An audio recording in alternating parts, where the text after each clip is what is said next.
بسم اللہ الرحمن الرحیم۔ السلام علیکم۔ حضرت علی رضی اللہ تعالیٰ عنہ کے قبول اسلام کا واقعہ۔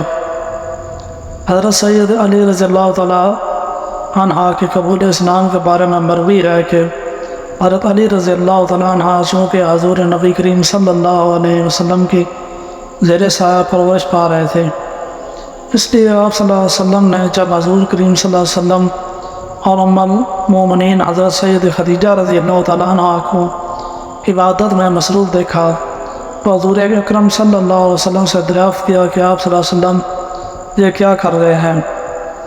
حضور نبی کریم صلی اللہ علیہ وسلم نے فرمایا خدا واحد کی عبادت کر رہے ہیں۔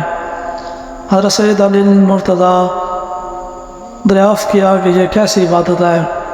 حضور اکرم صلی اللہ علیہ وسلم نے فرمایا یہ اللہ کا دین ہے اور اللہ نے مجھے اپنے دین کی تبلیغ اور لوگوں کے رشد و واحد کے لیے چنا ہے، اور میں تمہیں اسی اللہ وحدہ لا شریک پر ایمان لانے کی دعوت دیتا ہوں۔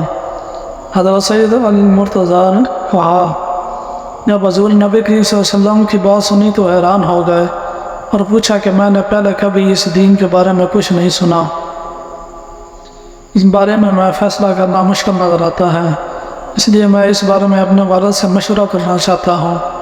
نبی اکرم صلی اللہ علیہ وسلم نے ارشاد فرمایا علی تمہیں اس بات کا حق ہے، لیکن ابھی تم اس بات کا ذکر کسی اور شخص سے نہ کرنا۔ حضرت علی رضی اللہ تعالیٰ عنہ نے حضور اکرم صلی اللہ علیہ وسلم سے وعدہ کیا کہ وہ اس بات کا ذکر کسی سے نہیں کرے گا۔ نچہ اس رات جب حضرت سید علی مرتضیٰ عنہ نے سونے کے لیے لیٹے ہوئے تھے تو اس بات پر غور کرتے سو گئے۔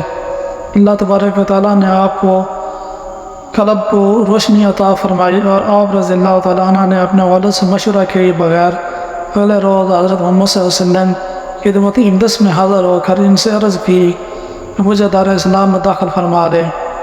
حضور اکرم صلی اللہ علیہ وسلم نے آپ